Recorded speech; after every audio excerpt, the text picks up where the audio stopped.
Vous n'avez pas d'expérience et ne savez pas comment aborder vos recherches d'emploi? Je vous dévoile dans cette vidéo mes conseils pour réussir vos recherches.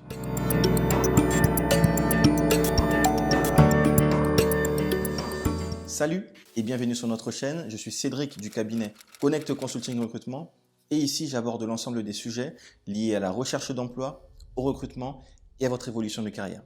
Si ces thématiques vous intéressent, deux choses à faire. La première, abonnez-vous à la chaîne et activez les notifications pour être informé de l'apparition de nos vidéos hebdomadaires qui vont vous permettre de développer tout votre potentiel en entreprise. Deuxième chose, allez dans la barre de description et cliquez sur le lien pour recevoir gratuitement notre guide offert intitulé Le guide du candidat idéal. Sous forme de test, il se lit rapidement et vous permettra d'aborder sereinement recherche d'emploi et entretien. Enfin, pour celles et ceux qui souhaitent être accompagnés personnellement, je vous donne rendez-vous sur notre site internet connectconsulting.fr sur lequel vous retrouverez l'ensemble des coachings à votre disposition. Alors, comment faire pour aborder ces recherches d'emploi lorsqu'on n'a pas d'expérience ou très peu d'expérience?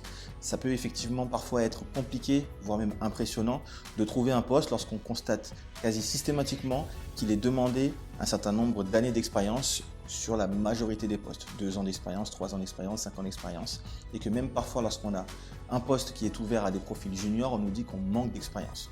Alors, on va distinguer deux cas de figure. Le cas de figure selon lequel vous n'avez pas du tout d'expérience et le second pour lequel vous avez éventuellement des expériences sur des petits jobs, des jobs étudiants ou alors des expériences qui n'ont strictement rien à voir avec le poste recherché.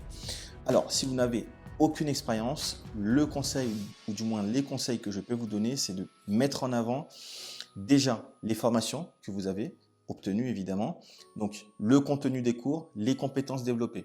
Également mettre en avant des expériences extra-professionnelles, vie associative, pourquoi pas le sport, pourquoi pas également des compétences que vous avez pu mobiliser en tant qu'autodidacte entre guillemets, par exemple si vous avez su créer un site internet, si vous avez vendu, même si ça n'est pas déclaré, vous avez vendu des produits, vous avez vendu des services, n'hésitez pas à le mettre en avant sur votre CV en détaillant, ça donnera en tout cas de la matière aux recruteurs. Deuxième cas de figure, le cas de figure où vous avez assez peu d'expérience sur des jobs étudiants, de petits jobs en tout cas qui n'ont pas de lien direct avec le poste recherché. Là, il va falloir mettre en avant, alors déjà bien détailler chacune de vos missions, essayez de trouver des proximités de compétences entre ce que vous avez fait et ce qui est demandé sur le ou sur les postes que vous recherchez.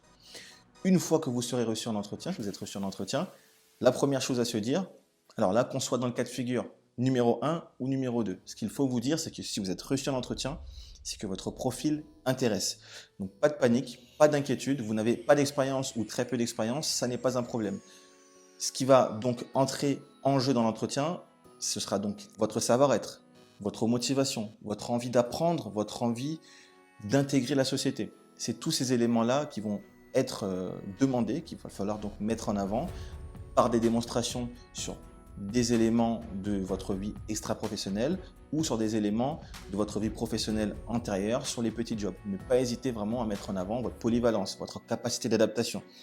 Tous ces éléments-là qui ne sont pas forcément liés à un certain nombre d'années d'expérience, mais plutôt liés à vos compétences personnelles. J'espère que cette vidéo vous a plu. N'hésitez pas à me dire dans les commentaires si j'ai oublié certaines choses, si vous connaissez d'autres choses, d'autres conseils, d'autres astuces pour accéder à des postes sans expérience. Si la vidéo vous a plu, n'hésitez pas à mettre un pouce vers le haut et moi je vous dis à très bientôt.